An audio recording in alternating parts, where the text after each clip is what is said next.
esta charla es muy fascinante, ¿no?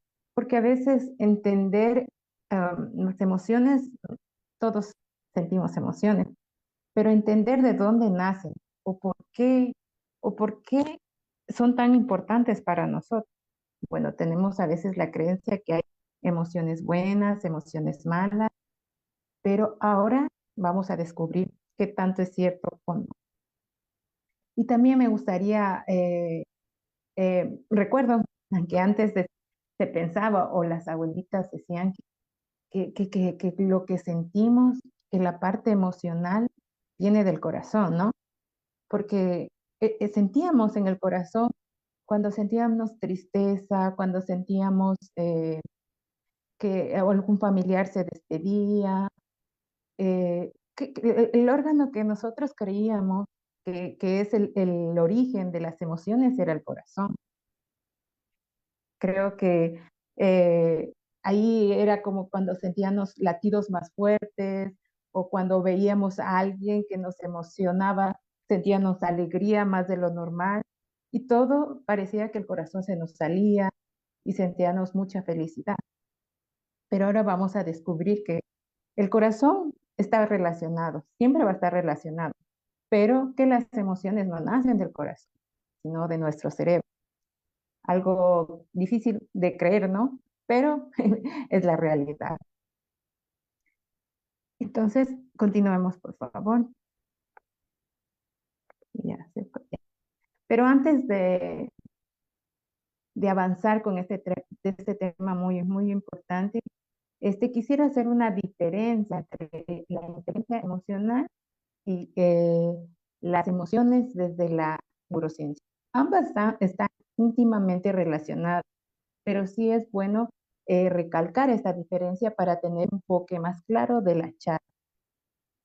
En el aspecto de la inteligencia emocional es más práctico y aplicado a las emociones, a desarrollar esas habilidades de las emociones de nuestra vida para poder regularlas, cómo gestionarlas frente a tal o cual situación, frente a nuestras relaciones familiares, en el campo del estudio, en el campo del trabajo. Es cómo manejar esas emociones a través de la inteligencia emocional, pero la inteligencia emocional no es, perdón, las emociones desde la parte de la neurociencia, en cambio, nos explica los mecanismos que el cerebro realiza para efectualizar estas emociones. Y esto es lo que esta charla está encaminada. Cómo el cerebro genera, procesa y regula las emociones. En cambio, la inteligencia emocional, ya tenemos las emociones, sabemos cómo actuamos frente a tal situación, pero a veces actuamos de una manera o nos vamos muy arriba o nos vamos muy abajo. Entonces la inteligencia emocional nos ayuda a regularla, a gestionarla. Eso está dentro de nuestro poder y es factible de hacer. Pero lo que hoy nos llama esta charla es cómo la neurociencia funciona, cómo nuestro cerebro hace ese proceso de generar la emoción, de procesarla y obviamente después exponerla y regularla. Esto va encaminado más al campo de la biología, de la psicología experimental. En cambio, de la inteligencia emocional va más aplicada como al coaching, al liderazgo, a la vida diaria. Ambas se aplica a la vida diaria, pero es muy importante hacer esta diferencia. Ahora, eh, ¿alguna vez nos hemos preguntado qué le sucede o qué pasa dentro de nuestro cerebro cuando experimentamos alguna emoción, sea esta alegría, tristeza, sorpresa, miedo? ¿Cuáles son esas estructuras? ¿Son iguales cuando sentimos la alegría? ¿Es igual que sentir miedo dentro de nuestro cerebro? ¿Y por qué tenemos estas emociones? ¿Podríamos vivir si no tuviéramos emociones? Es lo que vamos a discutir. Y principalmente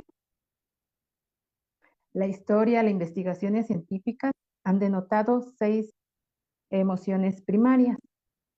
que son el miedo, la ira, el asco, la alegría, la tristeza y la sorpresa. Bueno, estas emociones, estas emociones primarias, se las denomina así porque estas son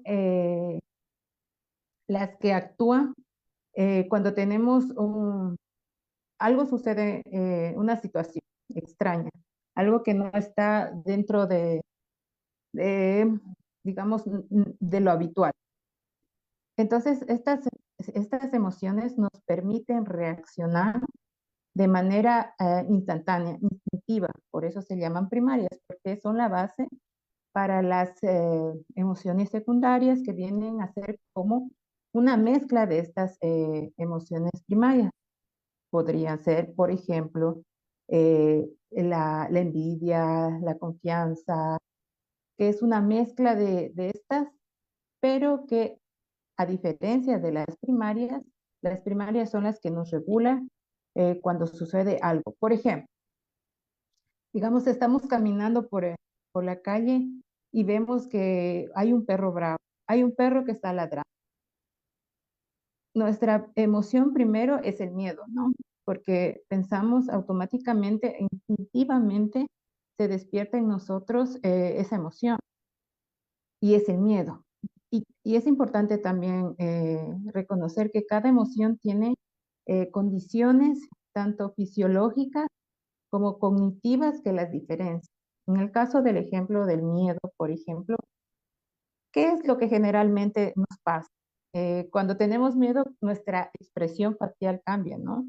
Sentimos como nuestros ojos, es como que tenemos, los abrimos más, nuestra piel a veces, no sé, a todos, pero se nos pone como lo que llamamos piel de gallina, no lo podemos controlar, es algo que refleja instintivamente nuestro cerebro porque se activa esta emoción. Entonces, esta emoción del miedo, cuando vemos el perro, automáticamente nos permite a nosotros, nuestro cerebro tiene la función como, ¿qué voy a hacer ahora? Instintivamente es quedarme, huir o retroceder. Entonces, esta función de la emoción primaria es, eh, a pesar de que dicen no es bueno tener miedo, que es como una connotación negativa de las emociones, el miedo, la tristeza, incluso la ira, connotadas como emociones negativas, pues son básicamente fundamentales para nuestro desarrollo y para sobrevivir, ¿no? Porque si no tuviéramos miedo, no, básicamente no hubiéramos existido. Si volvemos a la historia, cuando los primeros humanos cazaban, tenían que enfrentarse a animales salvajes, y obviamente si no hubiéramos tenido esta emoción primaria, pues ya no hubiéramos existido, ¿no? Entonces, por eso es importante, al igual que la ira, igual que el asco, la alegría, la tristeza, todas estas emociones son fundamentales e importantes. No podemos decir que la alegría es mejor o que la tristeza o que el miedo. Todas las emociones son importantes y todas las emociones nos permiten a nosotros regularnos. Imagínense si fuéramos todos felices o o sea, si no existiera la emoción de la tristeza, ¿cómo, cómo vamos a regular cuando algo eh, no está bien en nuestra vida? Cuando algo nos hace daño y no tenemos una manera de expresarlo. Entonces, por eso es importante esta emoción de la tristeza. Es como que viene a poner un límite entre hasta aquí, por ejemplo, la tristeza. Nosotros somos felices en una situación de la vida, qué sé yo, sin exagerar, eh, em, ascendemos en el trabajo. Es una felicidad, ¿no? Es una alegría. Instintivamente esa emoción se apodera de nosotros, lo reflejamos en el cuerpo, en nuestra sonrisa, en nuestros ojos, en nuestro estado de ánimo. Pero obviamente al pasar el tiempo, el trabajo se va poniendo como normal, rutinario. O sea, no todos los días vas a ir con la misma emoción cuando te ascendieron en un principio, obviamente. Pasa el tiempo, pasan situaciones, pasan cosas. Más adelante en tu vida se presenta otra nueva oportunidad de un trabajo, como tú cambias, tú creces, entonces ves la necesidad de también ascender. Y obviamente no está mal. ¿Y cómo tú empiezas a regular eso? Mediante otra emoción que interviene ahí. Que tal vez donde la empresa donde trabajas y que ascendiste, este trabajo tal vez no era como te lo imaginabas o tal vez ya terminaste tu ciclo. ¿Y cuál es la emoción que viene a ti? Como que sientes que ya no estás aprendiendo en este trabajo, en este rol, o ya se acabó lo que tenías que aprender, ya no te sientes útil como en un principio. Entonces viene esta otra emoción, puede ser un poco la tristeza, como el desánimo de estar en esta misma posición cuando tú crees que puedes dar más cosas en otro cargo o en otra empresa. Entonces ahí se regula.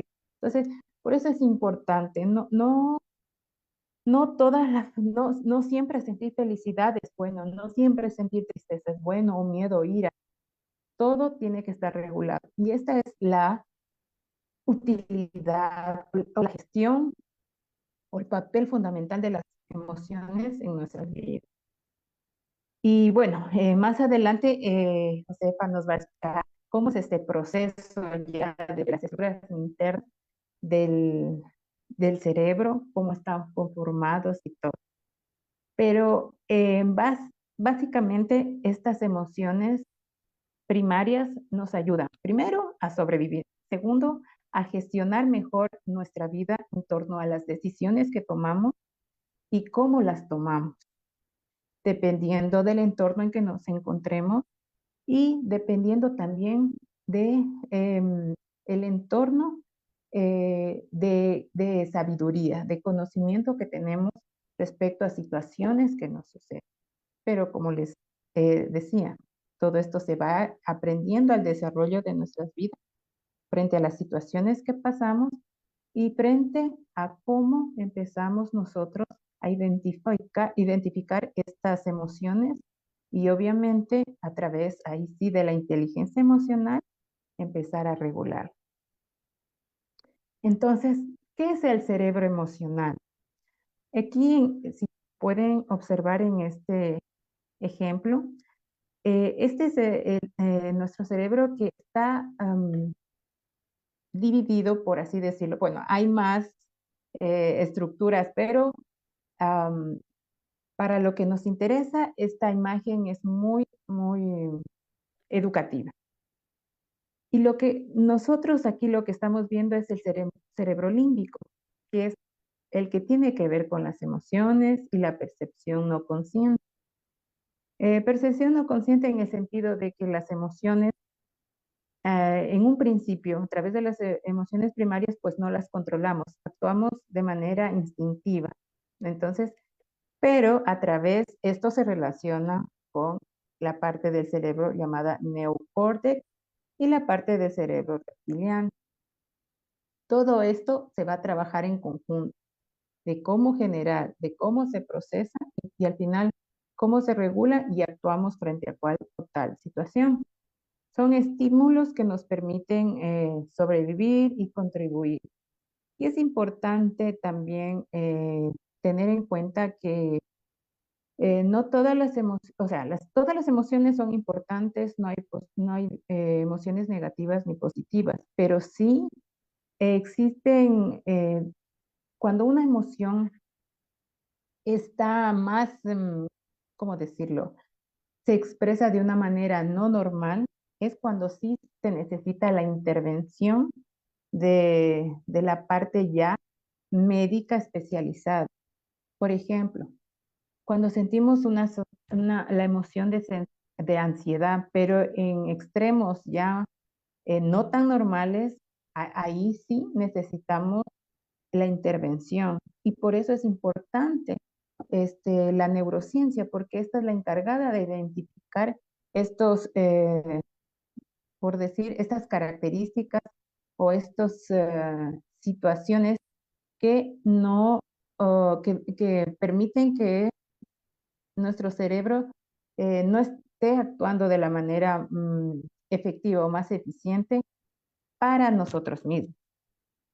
Y por eso es importante esta charla, conocer cuáles son esas deficiencias que nosotros tenemos y cómo poder mejorar en el sentido de que si sentimos algo que, una emoción que está más allá de lo normal, que no podemos controlar, eh, que, que necesitamos, que nos damos cuenta, o algún familiar o algún amigo, eh, necesitamos atención médica especializada, pues es importante acudir a ella. Pero también lo bueno de todo esto es que podemos entrenar nuestro cerebro emocionalmente. Y cómo empezamos a entrenar o cómo empezamos a desarrollar nuestro cerebro emocional. Es a través de la experiencia, es a través de hacer ejercicios y conocernos a nosotros mismos. Y es muy importante aprender a liberar estas emociones. A veces mm, no nos damos cuenta y pensamos que las emociones, ciertas emociones, claro, principalmente, por ejemplo, la tristeza, no es una emoción negativa y preferimos no llorar y guardarnos lo que sentimos en ese momento porque creemos que está mal. Entonces, también una manera de regular estas emociones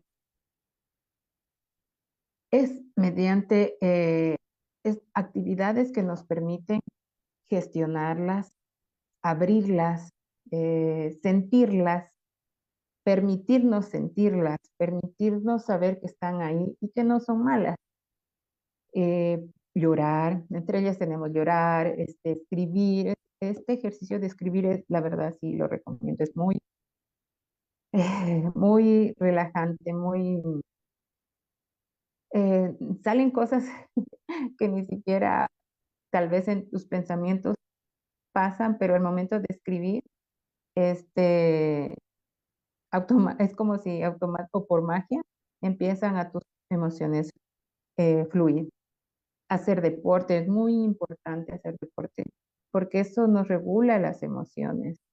Hacer actividad física, eh, mínimo 40 minutos a la semana o 3 veces a la semana, o sea, cualquier tipo de actividad, aunque sea 7 minutos al día, es fundamental para nuestro cerebro.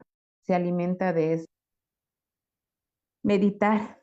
Meditar también es una actividad recomendada, muchas veces la hemos recomendado aquí, porque nos permite conectarte tu cerebro contigo mismo y olvidarte de todo problema exterior.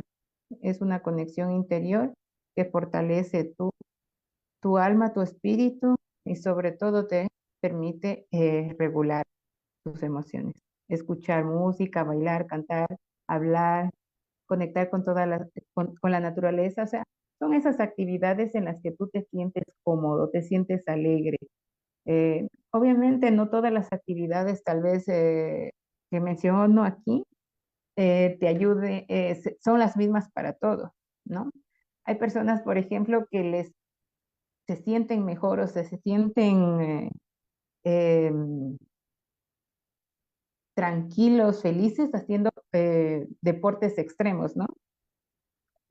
Para otra persona, o sea, qué sé yo, botarme de un puente es como todo lo contrario, una emoción de miedo y de pánico, ¿no? Yo jamás lo haría.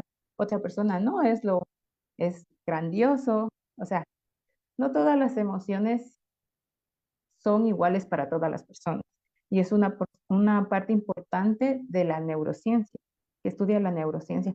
No podemos decir que la tristeza que siente una persona es igual que la tristeza que siente persona A, persona B, o la pérdida de un familiar.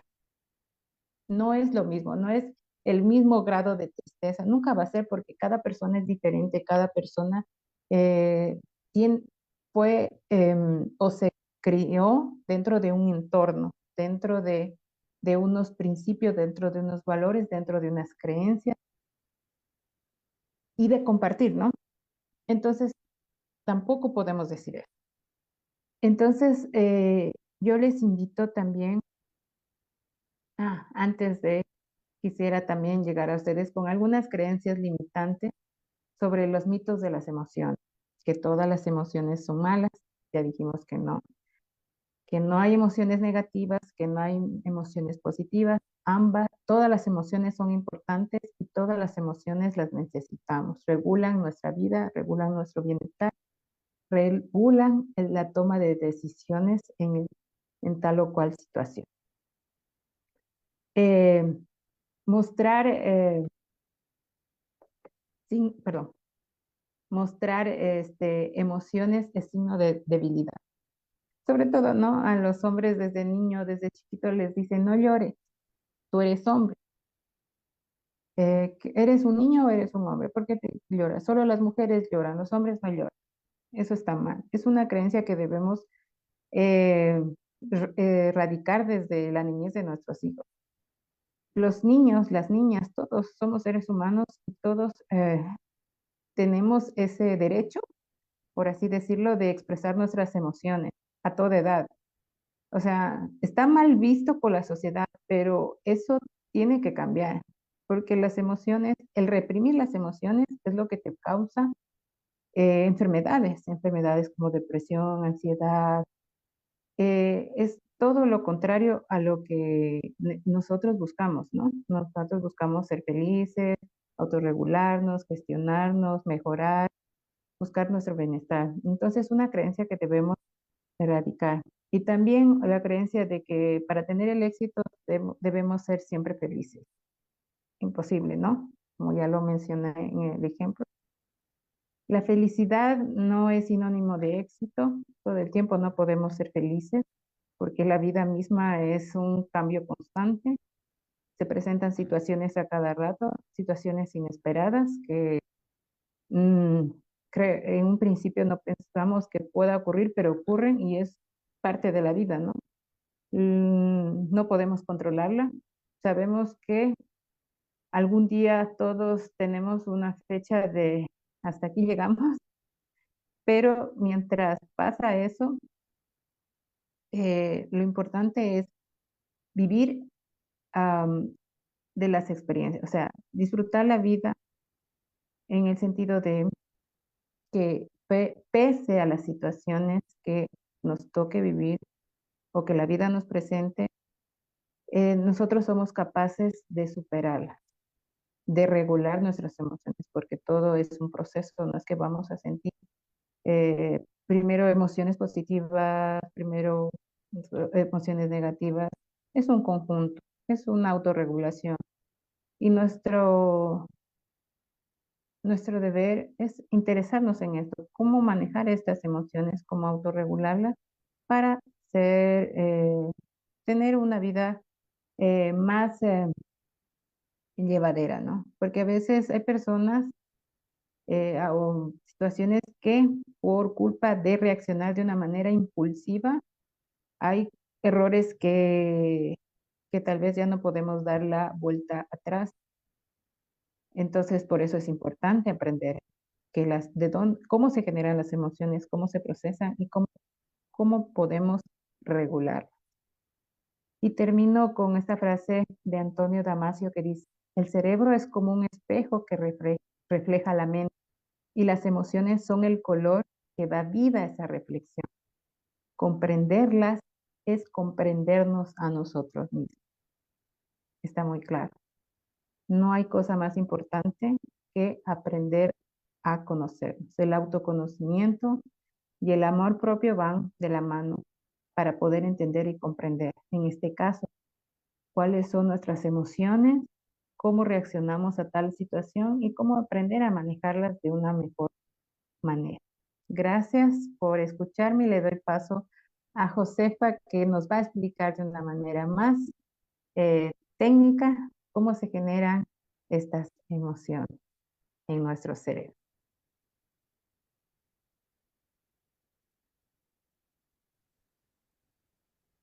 Muchas gracias, Mayrita. Bueno, eso de lo más técnico, no, lo voy a explicar de una manera sencilla, lo más sencillo posible, porque esa es la idea de, de esta compartida de esta noche. ¿Ok? Este, mm, Gracias, Mayrita, por tu excelente explicación y abordaje de las emociones, ¿no? Este, mm, Tenemos que partir de un concepto de neurociencias general. O sea, las neurociencias vienen a ser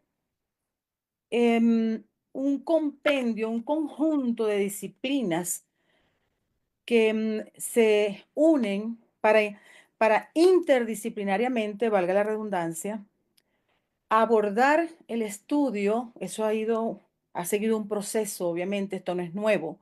Lo que pasa es que a medida que han ido pasando las décadas, los estudios se han ido haciendo cada vez más específicos, más precisos, más profundos, ¿no? Entonces, la neurociencia es un campo interdisciplinario, ¿verdad? Que involucra la biología, involucra la física, involucra la química, involucra la psicología e involucra la medicina. ¿Para qué? Para estudiar la estructura y la función del sistema nervioso. Obviamente, si vamos a estudiar el sistema nervioso, las neurociencias han tenido que entrarle al estudio del cerebro, ¿verdad? De la médula espinal, ¿ok? Y de los nervios periféricos. Entonces, ¿por qué nosotros quisimos conversar acerca de este tema? Porque muchas veces cuando nosotros hablamos de emociones, pensamos que son simplemente una proyección conductual y un sentimiento de la persona y ahí se quedó. No, las emociones están influenciadas por el funcionamiento adecuado o no de nuestro sistema biológico, de nuestro cuerpo y en particular también de nuestro cerebro. Entonces, si yo comienzo a entender esto, si yo comienzo a comprender que yo soy más que una proyección de mis conductas, porque las emociones obviamente se manifiestan a través de conductas, nosotros las, mm, las evidenciamos a través de conductas, pero nosotros no somos una simple conducta, nosotros somos la consecuencia de el adecuado funcionamiento o no de nuestro cuerpo. De hecho, em, en nuestro esquema de trabajo el grupo con el que yo trabajo, que se llama Sistema Integrado de Restauración Humana, nosotros comenzamos haciendo un checklist de el funcionamiento del cuerpo de la persona, porque yo no puedo abordar el trabajo emocional con un ser humano si yo me limito solamente a ver lo que él está proyectando. Detrás de esa proyección pueden haber una serie de causas físicas, biológicas, químicas que determinan esa conducta. Eso no quiere decir que yo tengo que convertirme en médico para eso. Obviamente, si soy médico, mucho mejor, ¿no? Pero a lo que me refiero es que no todos los terapeutas tienen que ser médicos para abordar esto, pero sí podemos tener indicios, recomendar y sugerir a una persona que vaya a un médico competente para que le diga si tiene cierta situación o no que puede estar afectando su conducta. Yo voy a hablar brevemente de un caso que yo tuve aquí en mi terapia. em, es un chico ecuatoriano viviendo en Londres. Y cuando él llega a mi terapia, lo que él manifestaba me hizo pensar en un primer momento que podía estar sufriendo de esquizofrenia. Obviamente, yo no trabajo con casos clínicos y dije inmediatamente, bueno, si esta es una persona que tiene esta situación, yo tengo que dirigirlo al terapeuta competente o en este caso al especialista competente que es el psiquiatra, ¿no? Y entonces, en base a nuestro protocolo, al protocolo que nosotros seguimos, él me decía que él veía cosas que le daban terror salir afuera inclusive salir afuera de su cuarto en un momento dado, que a veces tenía las imágenes distorsionadas, etcétera, etcétera. Claro, después descubrimos que tenía una serie de situaciones que fuimos trabajando a lo largo de un año. Lo primero que yo hice antes de direccionarlo, le dije, mira, yo necesito que tú tengas una consulta con un neurólogo, porque si tú tienes una afección en el cerebro, tú vas a comenzar a ver cosas distorsionadas y que también vayas donde tu oftalmólogo, porque también puede pasar que tu vista no esté funcionando bien y el que tu vista no funcione bien, además de generarte un estrés, te genera inseguridad. Y esa inseguridad y ese estrés va a influir en tu cerebro. Y obviamente tú vas a comenzar a ver las cosas de una manera que no es la realidad. Este chico se entregó realmente a su proceso y siguió las instrucciones. Obviamente en neurología no abordó nada, no proyectó nada, su estudio, pero en oftalmología sí. Tenía un problema en la visión que le estaba haciendo ver las figuras distorsionadas, ¿ok? Y comenzó a usar sus lentes o sus lentillas, en este caso, como él le dice, porque eran lentes de contacto. Cuando él comienza ya desde ese lugar y luego de checar con él otras costumbres y otros hábitos que influían en su biología, entonces pudimos comenzar con una terapia que fue muy exitosa. Y un chico que había dejado de salir inclusive de su cuarto, que había dejado de ir a trabajar, que había abandonado la universidad, comenzó nuevamente a retomar su vida en su tiempo, porque es el tiempo personal, su tiempo es el tiempo personal de él. Cada persona tiene un tiempo, es su tiempo personal, pero de una forma expedita. Él tenía rápida, vamos a decir más rápida. Él había ido a otras áreas, pero no lo habían tratado como un ser integral, sino que lo habían ido tratando de una manera separada, como hasta hace poco tiempo se estaban tratando a los seres humanos.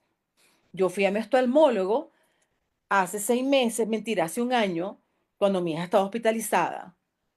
Y cuando voy a mi oftalmólogo, que es un hombre que trabaja también el área, ve al ser humano como un ser integral, no como un ojo que entra por la puerta de su consulta, él me dice, Josefa, ¿qué te está pasando? ¿Por qué? Les digo yo, porque tienes la tensión del ojo alta. No ha llegado a sus niveles, al nivel superior, no lo ha traspasado, pero tú tienes normalmente tienes una tensión ocular muy equilibrada, entre 15, ¿ok? Y la tienes ahorita en 19. Si fuese un especialista que se limitara solamente a ver un ojo, me manda gotas para la tensión del ojo. Yo le digo, bueno, yo tengo en este momento a mi hija hospitalizada. Ah, entonces hay una razón emocional por la cual tu ojo se está comportando de esta manera. Vamos a abordar esto, vamos a comenzar a hacer una serie de prácticas, vamos a esperar que Vale salga del hospital y regresas en 3 meses. Si en 3 meses continúas tú con tu tensión alta, entonces allí sí vamos a tener que hacer otros estudios y mandar un tratamiento. Entonces, ¿a dónde quiero llegar yo con esto, con esta larga introducción? De que nosotros como seres humanos tenemos que estar conscientes de que no somos simplemente un cuerpo o simplemente una conducta o simplemente una emoción que genera la conducta. Yo soy un ser integral y como tal yo tengo que ser tratado por cualquier especialista que me vaya a ver. sea un ginecólogo, sea un neurólogo, sea un oncólogo.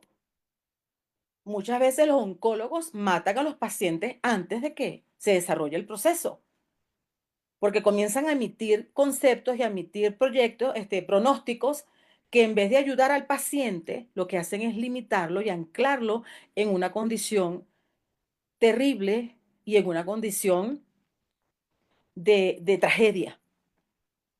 Entonces, obviamente, con esos pronósticos, una persona vulnerable no va a avanzar en su proceso biológico.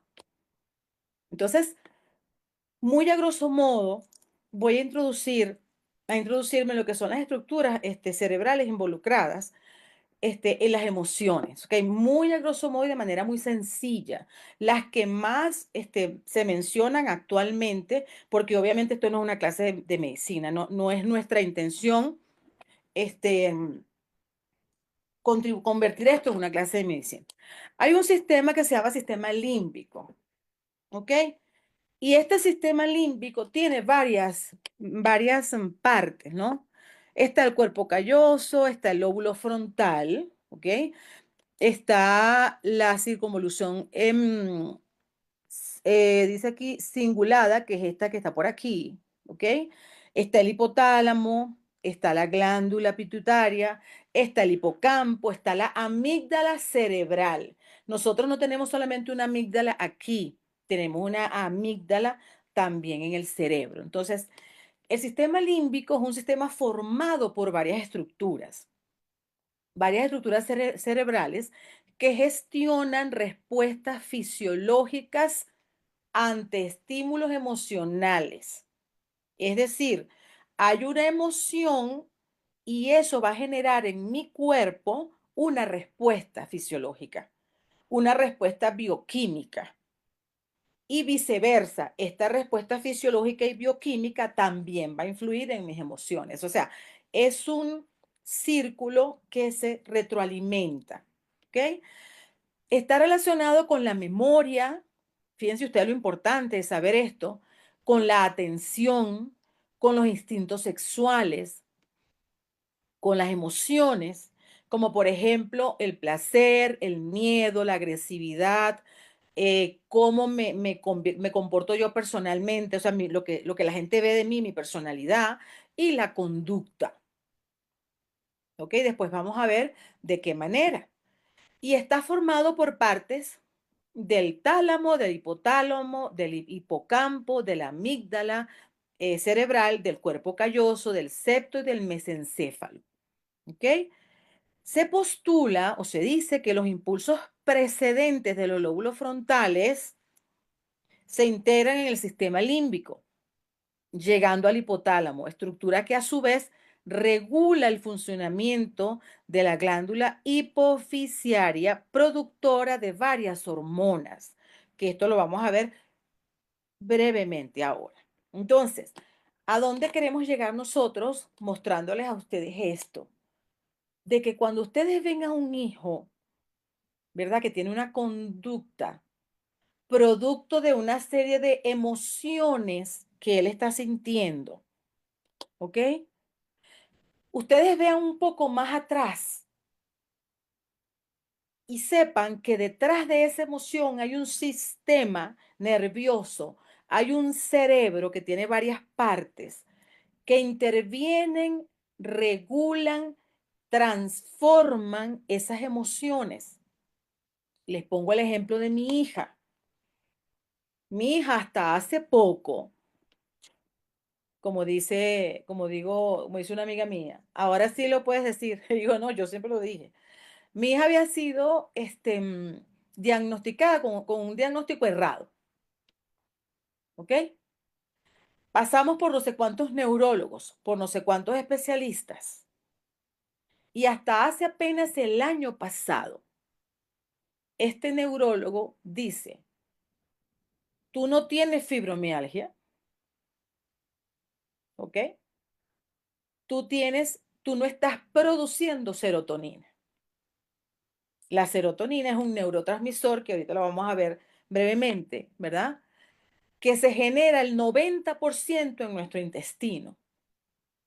y que a través del nervio vago llega al cerebro y cumple la función que ella cumple en nosotros, en nuestras emociones, en nuestro comportamiento. Entonces, si yo no estoy produciendo serotonina, que entre una de las funciones es regular el dolor, entonces mi hija sufría de unas migrañas que en otro caso hubiesen sido tal vez los dolores de cabeza normal que tiene un adolescente, que tiene un joven en su primera, o sea, entrando a su juventud, pero como no estaba produciendo la serotonina de manera adecuada, entonces no tenía dolores de cabeza, tenía unas migrañas descomunales que en su primera hospitalización hace 7 años casi le inducen un coma a mi hija. Entonces, es para que ustedes vean lo importante que es que nosotros sepamos y que sepamos cómo funciona nuestro cuerpo o cómo pudiera funcionar nuestro cuerpo y que no es tan sencillo dar un diagnóstico, que el terapeuta, el especialista que tenemos al frente, tiene que ver mi cuerpo, pero también tiene que ver mi conducta para poder hacer un match entre ambos y poder definir qué es lo que está pasando con nosotros. Igualmente el psicólogo, el coaching, el mentor, o sea, el consultor. Entonces no podemos jugar con estas cosas. ¿Por qué? Porque nosotros no somos simplemente cuando llegamos a un espacio de coaching o de mentoría o de consultoría, que en mi caso es lo que yo hago, ¿verdad? Verlo simplemente como una persona que tiene un tema emocional. No, yo tengo que hacer un checklist que a mí me permita de manera sensata conducir a esa persona a los lugares adecuados para que cuando haga el trabajo emocional con el profesional que él decida, sea un proceso emocional exitoso. Si yo voy a tratar a una persona que tiene depresión, una depresión moderada, que no sea un caso clínico, y yo no determino con un médico si esta persona está produciendo adecuadamente los neurotransmisores y las emociones y las hormonas que regulan sus emociones, yo le puedo decir misa y le puedo dar la Biblia psicológica. Esa persona no va a salir de la depresión. Y más si no tiene las herramientas o no se le han dado las herramientas para que regule sus emociones. Entonces, por eso nosotros como equipo quisimos traer este tema hoy, ¿verdad? Sin pretensiones científicas, porque obviamente en nuestro grupo hasta el momento no hay un médico. Bueno, Patricia que en este momento no está participando con nosotros, lamentablemente, ella es médico, ¿ok? Pero el resto de nosotros no somos médicos. Entonces, pero sí queremos compartir con ustedes una información que les va a ser muy útil para ustedes mismos y para sus familiares, ¿ok? Entonces, el sistema límbico involucra una serie de áreas del cerebro que controlan, como lo dije hace rato, determinan y transforman nuestras emociones. Amígdala, una de las partes del sistema límbico, crucial para el procesamiento de emociones como el miedo y la agresión, actuando como el centro de alarma del cerebro. Cuando nosotros estamos ante una situación, ¿verdad?, que nos genera en un estrés y que dispara nuestro cortisol, que es un neurotransmisor, una hormona, ¿ok? Entonces nosotros vamos a tener una reacción determinada. Y dependiendo de nuestro equilibrio interno, estas reacciones ante estas emociones del miedo van a ser adecuadas, desproporcionadas, van a permanecer el tiempo que corresponden o van a durar más en el tiempo, pero hay una vinculación entre un proceso químico que ocurre en mi cuerpo y una vinculación con la parte fisiológica y la parte biológica de mi cuerpo. Entonces, esta es una parte que tiene que ver con cómo reaccionamos ante ciertos impulsos que nos generan miedo y que nos disparan el instinto de supervivencia, que en algunos casos nos puede llevar a la agresión. Una persona agresiva no es simplemente una persona de mal humor o de mal temperamento, no. Está respondiendo al instinto básico de cualquier ser humano, que es sobrevivir. y a un aprendizaje que hizo en algún momento de su vida y que lo hizo sobrevivir en aquella experiencia, ¿verdad? Ante aquella experiencia. Y es así como responde ante todo lo que se le parezca a esa primera experiencia en que esa conducta agresiva le sirvió para mantenerse vivo. Y no me refiero solamente a vivo biológicamente, vivo emocionalmente, parte del grupo, aceptado en alguna parte. Todo eso corresponde al instinto de sobrevivencia. El hipocampo juega un papel fundamental en la formación de los recuerdos, especialmente en cómo las experiencias emocionales se almacenan y se recuperan. Yo vivo una experiencia, ¿verdad? Entonces, la voy a archivar en mi cerebro y el hipocampo es el encargado de esto. Y entonces este hipocampo y en lo que yo tengo archivado allí también va a determinar las futuras reacciones que yo tenga ante situaciones, como lo acabo de decir aquí, parecidas que se me presenten. Mi mamá tenía un dicho popular que decía, cuando he sido picado por culebras, cuando yo veo un bejuco me asusto. Entonces, mi cerebro no va a analizar, no, es que ese es un bejuco, no, eso no es una culebra. Si se le parece, va a reaccionar, no va a razonar. Lo que nosotros tenemos que aprender es justamente a razonar antes de reaccionar. Pero esto es producto de un proceso, como dijo Mayra hace poquito, de que comenzamos o aprendamos a autoconocernos, a tener una adecuada gestión de las emociones y sabiendo todo lo que nos puede ayudar a que nuestro cuerpo y nuestro sistema biológico funcione adecuadamente. La corteza prefrontal es esencial para la regulación y el control consciente de las emociones, ayudando a moderar reacciones emocionales intensas. ¿Ok? Evalúa opciones y consecuencias, integrando aspectos emocionales y racionales para llegar a decisiones equilibradas. Un ejemplo rapidito aquí, porque voy a ir corriendo un poco por la hora en que comenzamos, ¿verdad? Cuando estamos enamorados, se nos dispara la oxitocina, ¿ok? Y obviamente es un químico que que me enceguece un poco y que afecta la corteza prefrontal en unas personas más que en otras, ¿ok? Y por eso se dice que cuando estamos enamorados no podemos tomar decisiones trascendentes en la vida. No podemos, no deberíamos tomar decisiones trascendentes en la vida. Ejemplo, casos en terapia. Personas que están enamoradas y están tan enamorados en ese primer año de enamoramiento, porque eso puede durar 18 o un poquito más de meses, ¿verdad? Pero se termina y hacen una asociación económica con esa persona. Pero resulta que cuando pasa el enamoramiento, ¿ok? Comienzan los problemas económicos. La persona no cumple los acuerdos, no paga lo que tiene que pagar, etcétera, etcétera. Personas que de repente deciden casarse y entonces se meten en deudas, comprar casa, comprar carro, comprar esto. Y resulta que no han pasado 2 años y ya están divorciándose. Entonces quedan endeudados. Entonces, la corteza prefrontal, que en condiciones normales me permite a mí, ¿verdad?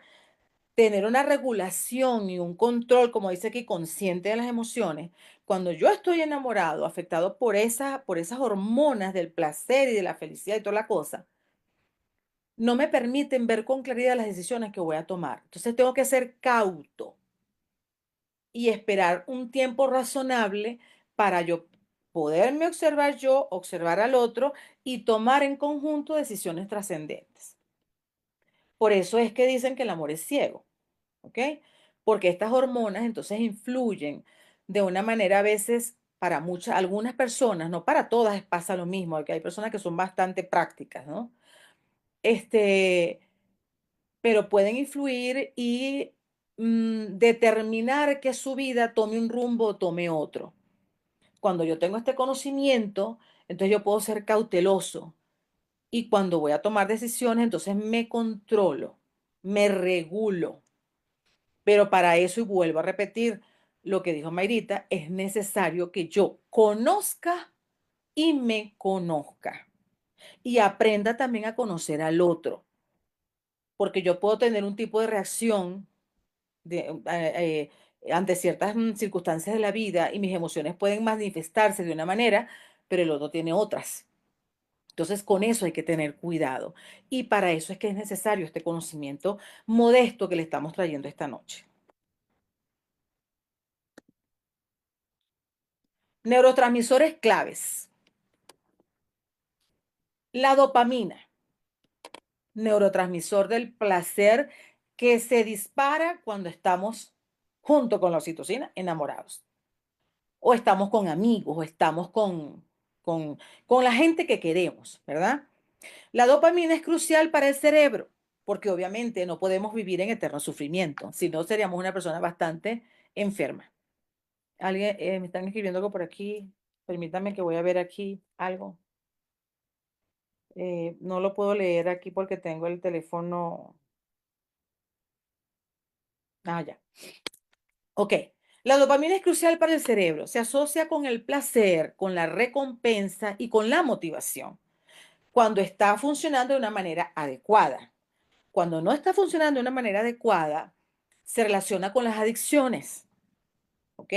Cuando yo tengo una excesiva producción de dopamina y no puedo controlar, gestionar ciertas emociones, como la alegría excesiva, como el éxito, entonces muchas personas pueden volverse adictas a ciertas cosas y buscar, ir en busca de sustancias que le generen este placer. ¿Por qué? Porque me vuelvo adicto. Claro, esta explicación es mucho más larga, pero no tengo el tiempo que quisiera para poder dársela, ¿no?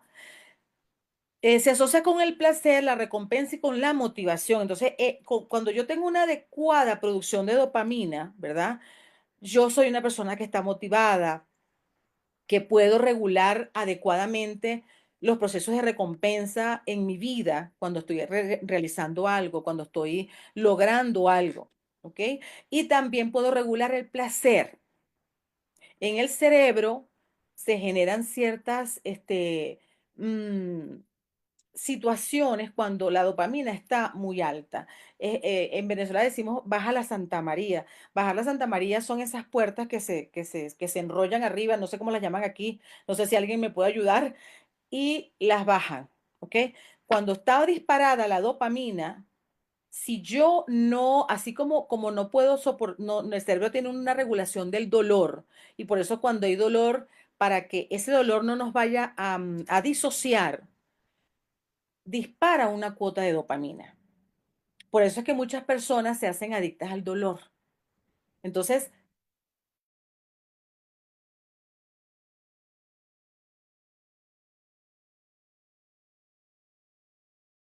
básicamente en todo lo que tiene que ver con motivación, recompensa y placer. La serotonina está vinculada con la regulación del estado de ánimo, lo que le pasó a mi hija. ¿Ok?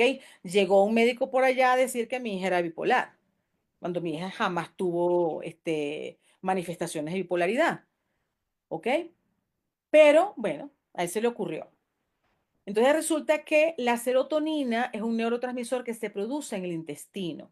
Entonces, verán ustedes cuán importante es que nosotros tengamos una adecuada alimentación, que sea una alimentación que genere en nosotros un bienestar a largo plazo, que nuestro sistema funcione adecuadamente para que esta serotonina suba al cerebro por ese nervio vago, que es el que la conduce, y pueda generar en nuestro cerebro las funciones que ella cumple, que es la regulación de los estados de ánimo ante las experiencias de la vida, ¿verdad?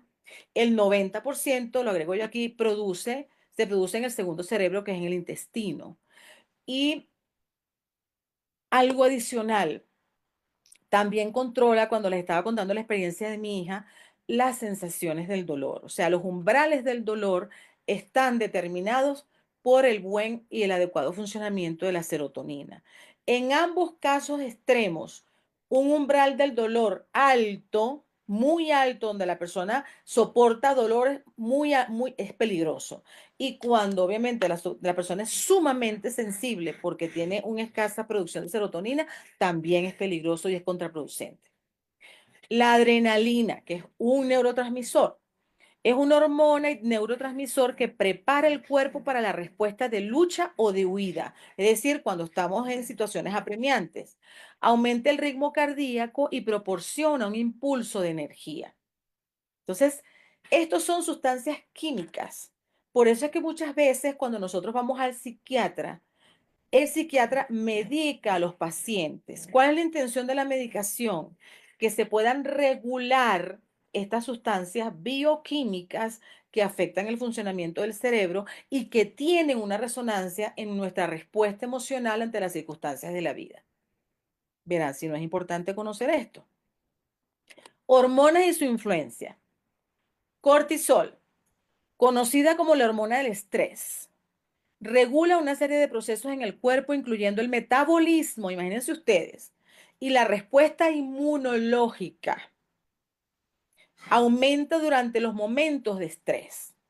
Si yo soy una persona que no puedo regular mis emociones, yo voy a estar permanentemente sometido a la influencia de esta hormona llamada cortisol, que es la causante de que mi metabolismo se altere, de que mi sistema inmunológico funcione mal y de que tengamos respuestas desordenadas ante ciertas funciones del cuerpo, llegando inclusive a ser causas de cáncer y de otra serie de situaciones de enfermedades crónicas y degenerativas que nosotros conocemos, que muchos experimentan, que familiares han experimentado y que la humanidad está experimentando en esta época porque estamos viviendo la época, un estrés descomunal.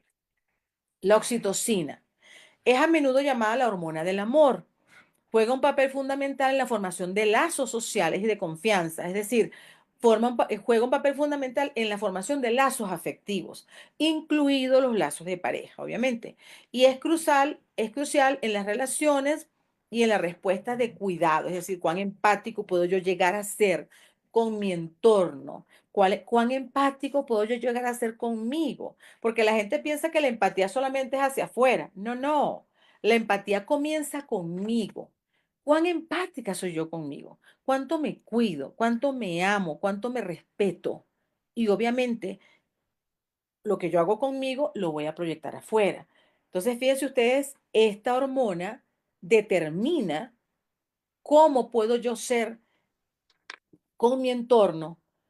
Y es por eso que nosotros cuando tenemos un ser humano al frente, los terapeutas, tenemos que valorar o saber precisar de qué manera ciertas hormonas o neurotransmisores de una persona pueden estar disparados, en el caso de los adictos, ¿verdad?